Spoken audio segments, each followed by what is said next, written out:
Yeah, ultimately it is about the customer, right? I mean, the happy guest is running a successful hotel business. Basically, we believe that very powerful software to supercharge hotel operations should not be exclusive to those more technologically advanced and maybe with deeper pockets to purchase such Yeah. software, but to anyone.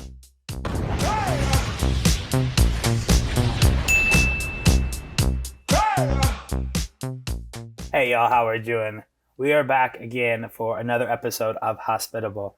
Hospitable is a podcast where we explore how to make hospitality more human through technology. And today's guest is one that's I'm excited to chat with you, Tymen. I had a chance to meet your partner in New York City when I first learned of RoomRaccoon. Unfortunately, you didn't get to come. She got to come do the trip, and you had to stay and run the business. But Tymen Van Dyl, Yep. close enough. I struggle with pronunciation of some of the Dutch names. He's the CEO and co-founder of RoomRaccoon, and he is on a mission to empower independent hoteliers around the world with a complete and innovative management system. So, Timon, thanks for joining the podcast, my friend. I'm really excited to have you on. And unfortunately, we didn't get a chance to do this in person. We were trying to coordinate back in time in the Netherlands, but with you kind of switching back and forth between South Africa and me being in New York and kind of going back and forth, we couldn't get schedules to align. So I appreciate you still making time. Absolutely. So, I mean, why don't we start with this? I really love this story of Rumakun, and so why don't you just tell us a little bit like what this is it's not just a business to you, it's a true mission to empower independent hoteliers, right?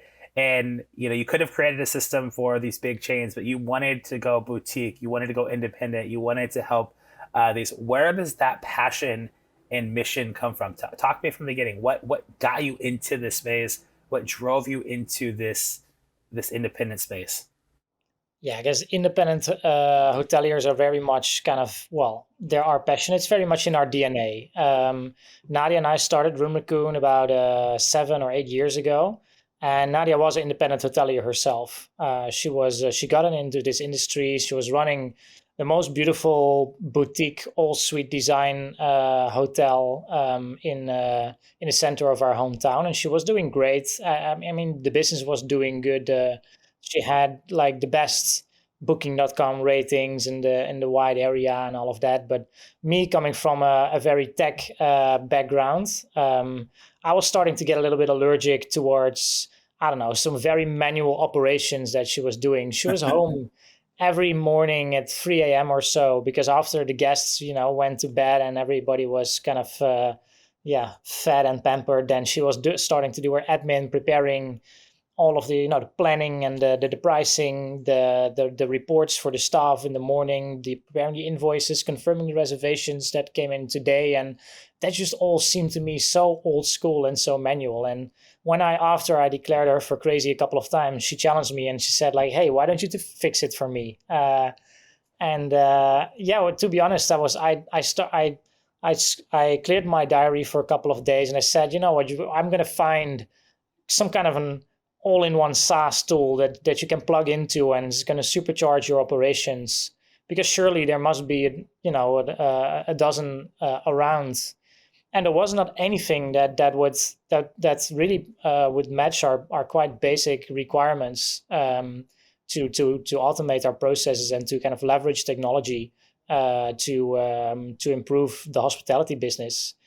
So we decided to create something ourselves, and that went beyond our wildest dreams. And today we are servicing about 2,000 hoteliers in across 55 countries with a team of 100 raccoons, as we call ourselves. We feel we're just getting started, because as I think we started pretty small in terms of our ambitions. We just wanted to fulfill kind of a basic automation need for independent hoteliers. Today we like that quickly evolved to what it's today, really enhancing all pricing, RevPAR, competitive stances, upselling, Yeah, the whole housekeeping function for hotels up to about 100 rooms. Yeah. So, it's interesting. I love that, your partner Nadia, and she's just like, fix it for me. Like, if you're going to call me crazy, like, do something about it. And you did. And when you were looking through that, there's so many, because there are tons of systems out there that automate processes. Why was it so hard? Why do you think it was so hard from a basic function standpoint for the independent versus like the chains? Is it because a lot of the technology was set up for 100 plus hotel chains with like large systems, or what do you think the kind of issue was? Yeah, pretty much that. I mean, there is a lot of hotel technology, right, and travel tech. We were definitely not the first hotels in the world to start adopting technology in our processes. But indeed, the software vendors that would be very good and recognized into building hotel technology, there would be big software companies delivering these software products to big hotels and mainly the chains, because they would kind of in the old days, they would be able to afford on-premise complex software stacks. They would have their own integration teams. They would have their CIO, building his whole tech stack and cherry picking all of these different software products from a vendor, PMS there, channel manager, upsell system, dynamic pricing system, housekeeping management system, all of these different systems from the different providers, and build their own tech stack. And I guess that just really eliminated the opportunity for independent hoteliers for many years to tap into that and to create a competitive operations towards these big chains that would have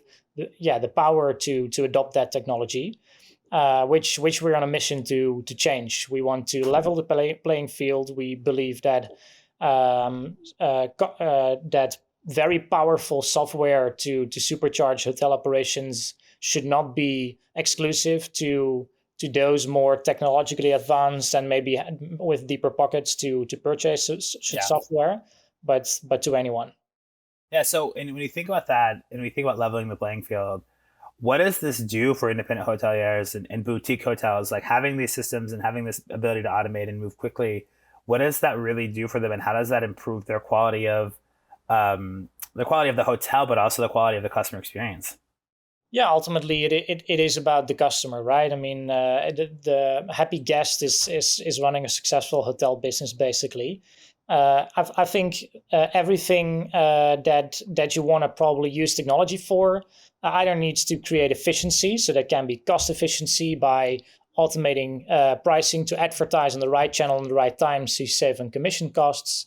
It might be efficiency elsewhere to save time, for instance, automating, accounting connectivity, for instance, as you guys well know, that just saves people in that value chain so much time and therefore money.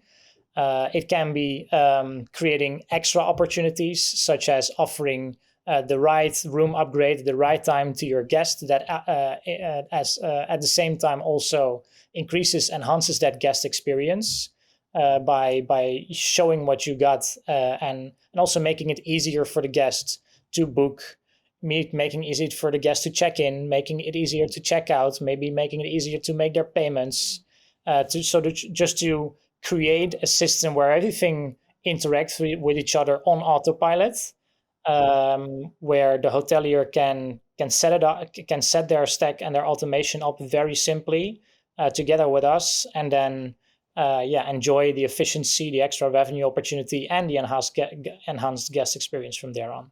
I love that. I think that's really, really impactful because, as you said, the happy guest is doing your job, right? And the hospitality industry has changed a lot, and depending on where you're going, whether you're going for business or you're going for pleasure or leisure, it changes your expectation.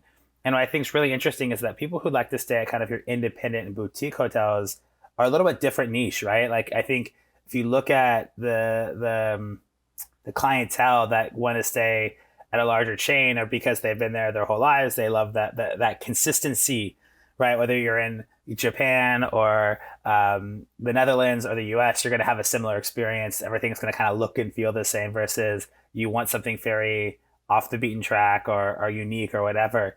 So from an independent hotelier's perspective, I think it's really impactful and important for them to be able to compete at that stage to attract those people and be seen, be known, but also create that great experience.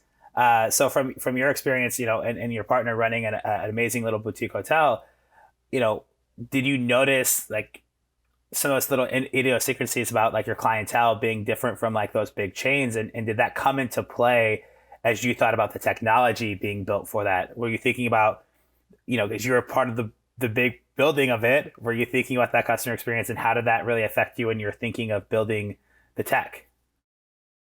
Yeah, I guess a little bit. I mean, yeah, smaller businesses maybe are more kind of adventurous, right? They're maybe more risk takers, and that is, I think, also why we were allowed to come into this place and to have the trust of many hoteliers in a very early stage to kind of start adopting our software together and make it better.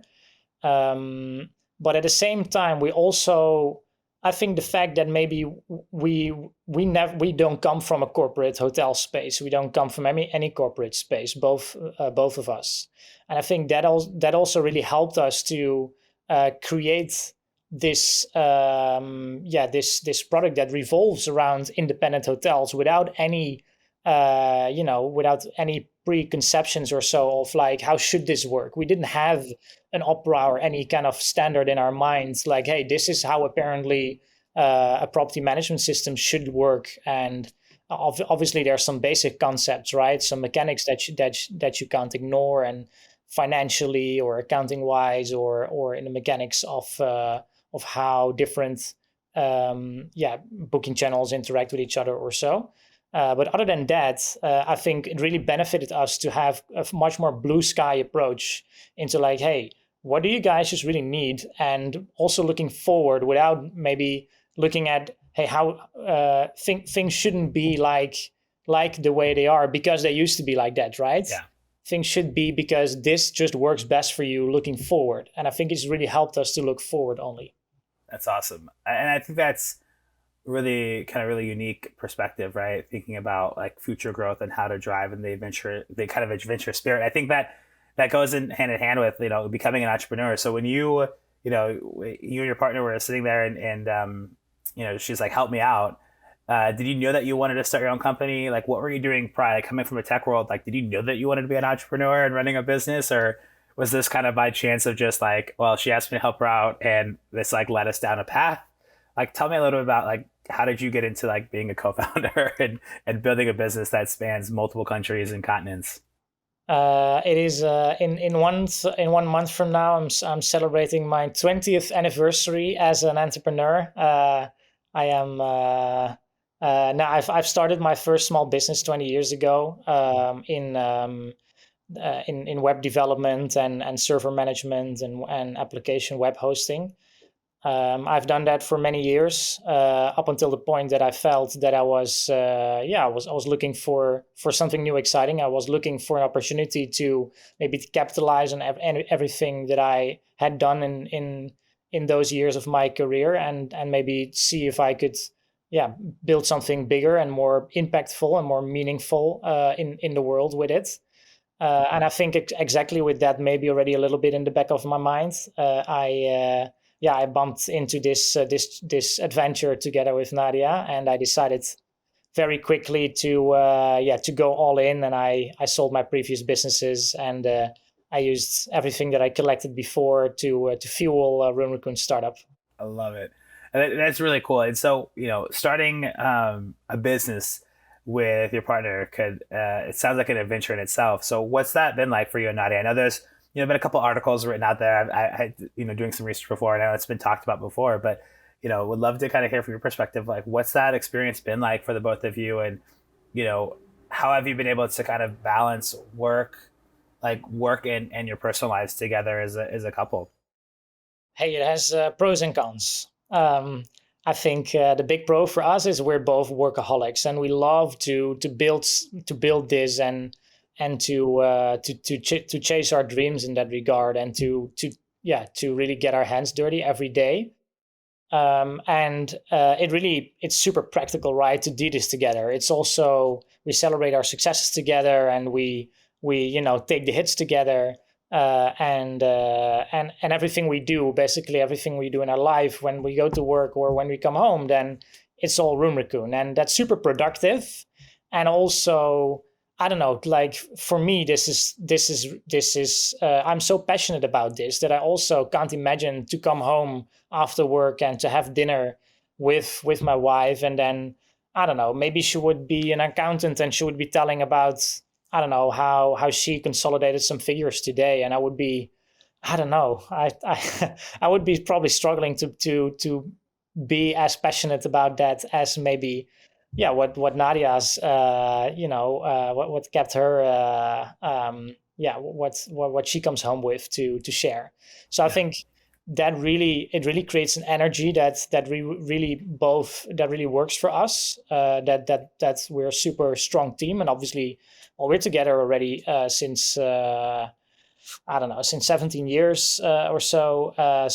We are a team. We trust each other. We know each other. So I think that really helps. I'm not sure if I could say that. I mean, yeah, probably there's less candlelight dinners since we're Raccoon. But we're aware of that, and we're finding our own balance. Yeah.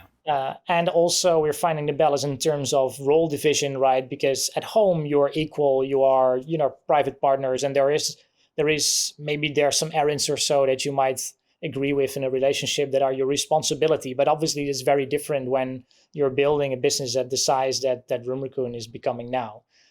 So very important, I think, for us to have found our ways in the early years of RoomRaccoon to recreate our own, yeah, responsibilities and not be each other's ways, and also respect that you are, that maybe you're saying or acting with a from coming from, like, being in a different role one moment to another. So I think to be able to separate those roles, that's challenging, I guess, for any kind of, yeah, partnership, like private partner in your company or family business. I like to think that we found our way in that regard. So yeah, focusing on the successes that we're celebrating together. Yeah. Now we are a family. We've got a little one of 1 year old. That's a new challenge. Our lives, like our workaholic lives, we had to take it a small notch down. And Yeah. also, we also want that, right? I mean, we really enjoy being parents and enjoy spending time with the little one. Um, yeah, and then we have our business that is split across several countries, and our biggest office is in Cape Town, South Africa. So what we're doing now is just kind of, we're a bit of a, yeah, moving circus. We pack up all of our stuff with the whole family and the nanny, and we pack it up and we go to Cape Town for a couple of months, and then we pack it up again, and then we stay in the Netherlands for a couple of months. And yeah, this is how we make it work. Yeah. But hey, we're definitely needs a little bit of dedication, Yeah. but it's a lot of fun.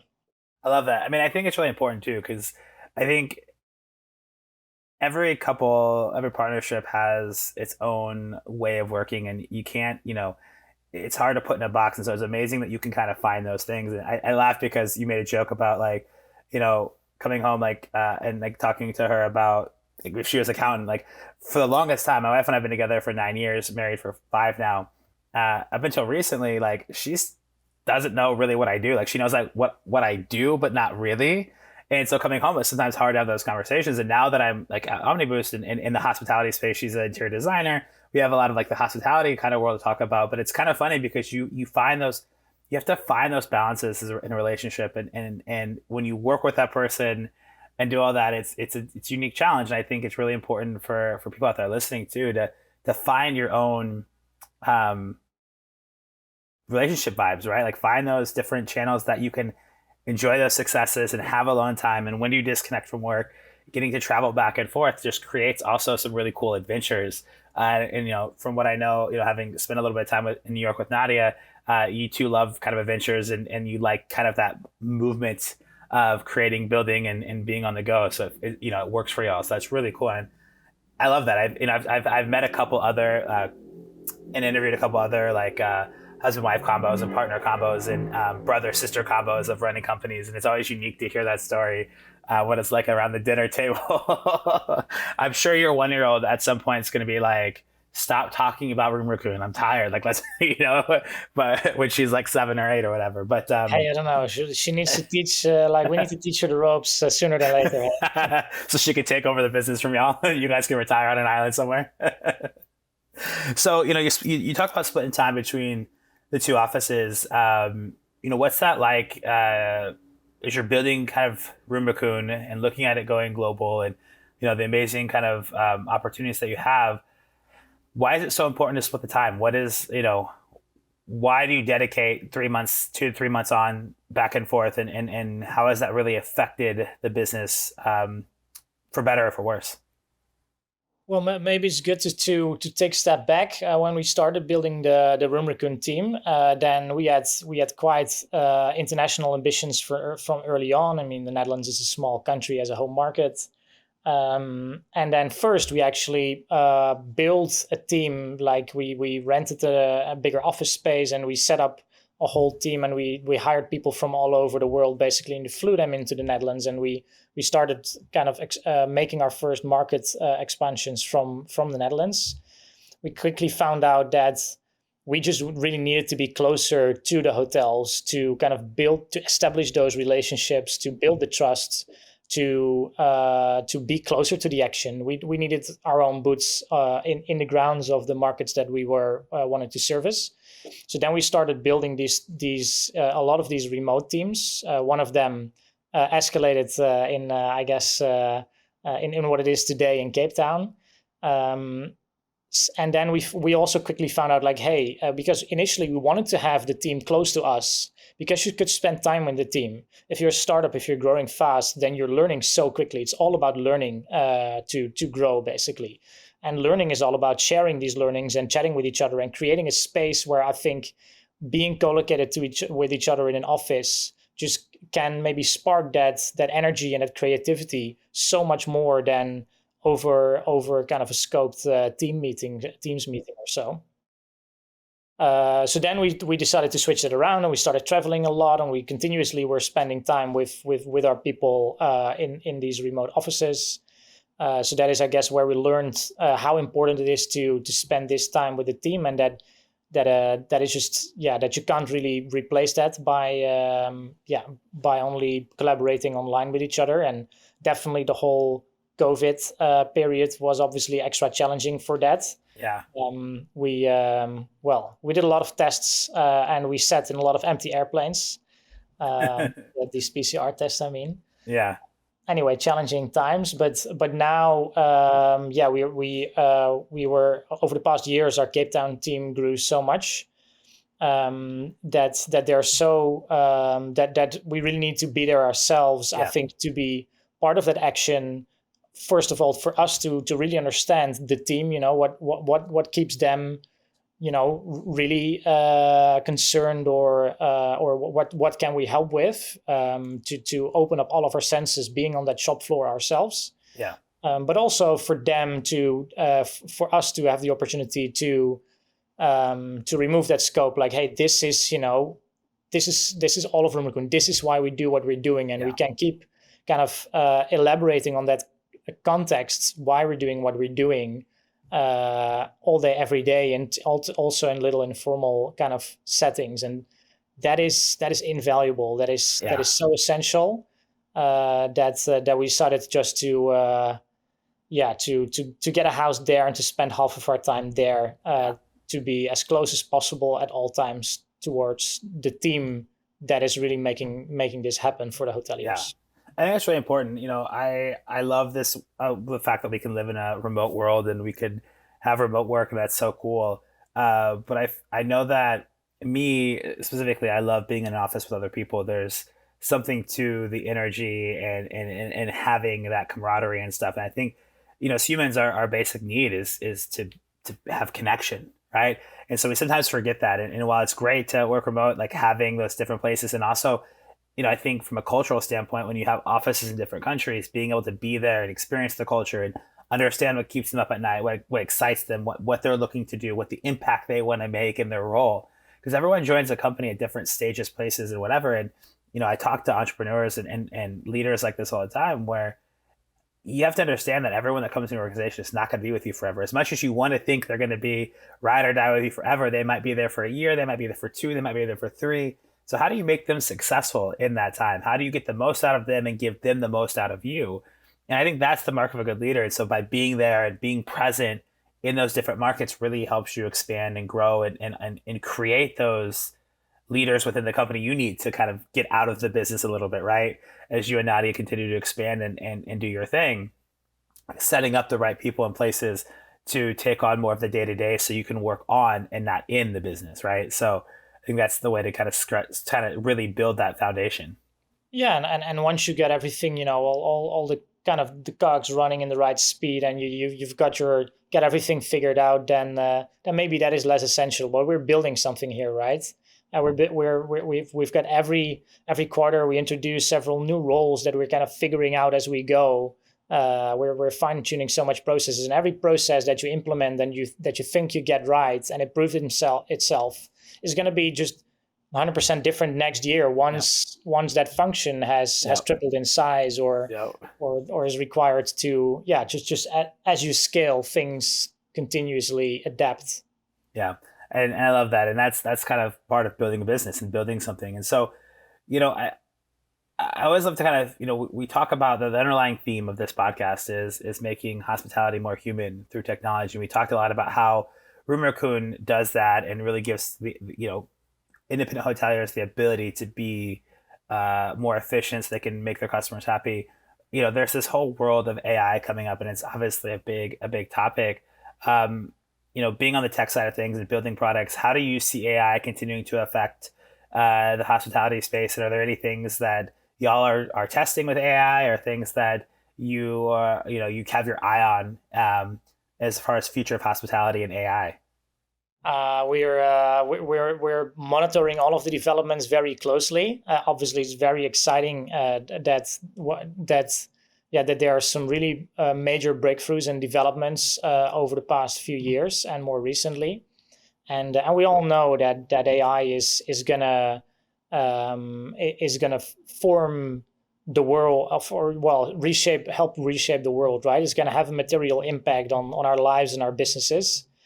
We are not yet at the stage that we see a game-changing kind of market-ready value for AI to be applied at this moment to our hoteliers. I think the biggest opportunity probably that we would be very excited to start implementing is in with regards to content generation, where AI is also developing very quickly. What we see, however, is that we still think that kind of AI in content generation is very, very advanced in a few very big languages, mainly English. However, most of our businesses, our hotel businesses that we support, they are in all across Europe, in languages where those AI developments are far less mature at this stage. So that is what I'm particularly excited about, to start helping the engagements between hoteliers and their guests. With much more natural and easy to use content generation appliances. And that's also very much in the theme that you described, right? Of the podcasts.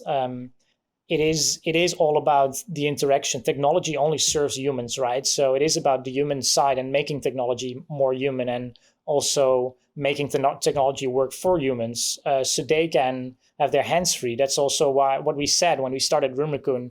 Literally, what I just explained about what the situation that we were in with the hotel and Nadia. I wanted to implement and create technology that would free up Nadia's hands as a hotelier to be there for the guests. She should be not sitting behind a computer doing admin stuff as a hotelier for hours every day. She should be there enhancing, being hospitable, pampering guests, being there for them. Technology is an enabler for humans to rest assured, let the technology work for them, in obviously a human way as possible. Yeah, yeah, it's really exciting, and it's something that we kind of monitor as well. OmniBoost, being a partner of yours, and some of the stuff that we work on together, and where we help automate and do things. We're always looking at what the future of technology looks like, and data and automation, and how do we leverage that, and how do we leverage AI potentially down the road. So I think it's really interesting to see where this thing can go, and what it can actually help us do and create and be better at versus taking away. I always like to think about not from taking away from something, but how does it improve the human element. So I like that. I like how you said that. I mean, it's been amazing to chat with you a little bit about RoomRaccoon, and the impact that y'all are making. Before I let you go, though, I always like to ask every guest this question. As we're in the hospitality space, and we love to travel, and you and Nadia on a lot of planes. What is the worst travel experience, like that when I say this, what's the first thing that comes to mind? What's the worst and the best travel experience that you've ever had? Yeah. I think Nadia and I consider ourselves adventurers, and I think most of our hotels are as well. I think well, actually, let's stick with South Africa, and it has nothing to do with our today's endeavors in South Africa and our relationship with the country and the team there. But about 15 years ago, when Nadia and I weren't together for that long, we were still studying, and she was doing an internship in Cape Town. And then I would visit her after that for a month. And that was when, I mean, we were young. We didn't have much kind of intercontinental travel experience. We traveled quite a bit in Europe. So what do you do when you're in Europe? And I think, well, listeners from South Africa will probably laugh at us now. What do you do in Europe? You go to the different cities, and you go to the city center. You want to be as close as possible, like right in the center of the town as possible, because that's where the old town is. That's where the old market square, the shops, the restaurants, the cathedral, all of the landmarks. So with that in mind, we booked our trip, and I started. Nadia is just like, hey, just take me wherever. Not really a planner. I wanted to plan some things out, so I planned our whole trip, going to the city center of every South African town that I could find, and book the hotel as central as possible. What we found out is that's not the way to go in South Africa. You want to stay away from the city center as far as possible, because the worst place to be. It is dangerous. It is not well looked after. It is not the place you want to be. So yeah, it took us, but we booked everything already. So the first time we arrived there, and we literally arrived in the car, and we were looking outside of the windows like, uh-oh, where did we arrive? Are we in the right place? Did I make a mistake? And we kind of just grabbed our bags and ran into the hotel, because I don't know, it was a very dodgy place. And then we started chatting with some people, and they were laughing at us like, no, you need to basically cancel all of these. And this was well before booking.com and whatever. So I ended up calling all these hotels and trying to cancel, and just going countryside. Yeah. And then, hey, 15 years later, we now, well, kind of call South Africa our second home. So we came a long way. Yeah, that's awesome. I love that. It's funny how those kind of things come full circle, right? From something that was not a great maybe experience, but an eye-opening experience that set you on a path for years later to really be even more ingrained in that culture, and having it as your second home. So I think that's pretty cool. Yeah, exactly. And I think, but well, it was maybe at that same trip, there was an experience that was amazing. That we never had something like that before. Nadia was into horseback riding, and while she was doing an internship, and I wanted to impress her a little bit, new girlfriend, and then I was doing some horseback riding lessons back in the Netherlands for me to when I would go there, and we planned like, hey, I'm gonna show her that I can do some horseback riding together. And we did. So we were somewhere at a game reserve, at a smaller one, without predators. And then we found that there was kind of a horse riding, like a ranch or a stable or so, that we could do that, but then safari style. So we went up on these horses and went with the tracker and into the forest, and he was tracking a little bit. And after a while, we kind of came out to the open, and it was this big savanna as far as you could look, just savanna, open fields, and then these herds of animals like wildebeests and zebras and all of these animals just standing in herds everywhere. And the guy, the tracker, he looked around us and he said, "You guys good? Are you ready?" Was ready. Okay, what for? Sure, let's go. What are we doing? And he started galloping, and then our horses. So we were like 3 horses, and we started galloping, just crossing those plains.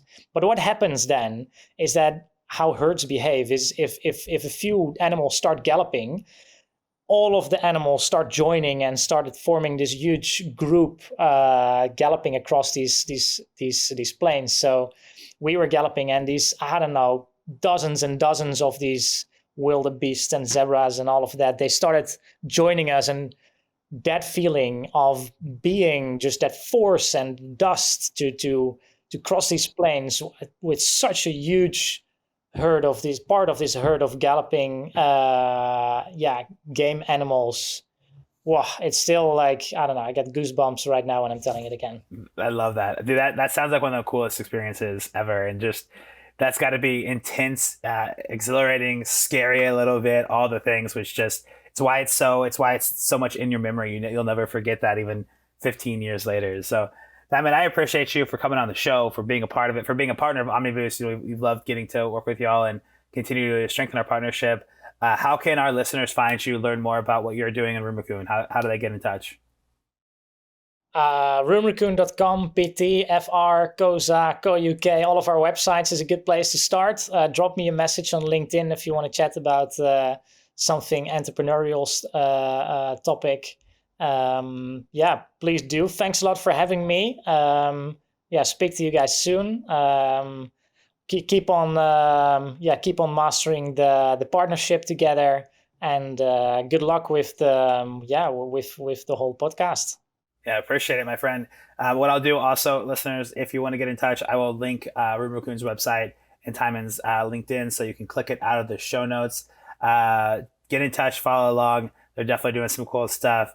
And if they ever get a chance we'll maybe have Nadia on next time and hear their story from her side. I think that'd be kind of fun to do in the future. So, Tymen, thank you so much. For those listening, this has been another episode of Hospitable. Make sure that you like, subscribe, follow wherever you listen to your podcast. Be a tier 1 subscriber. Get involved. Let us know who we should be talking to, what you want to hear. And until next time, stay well, y'all.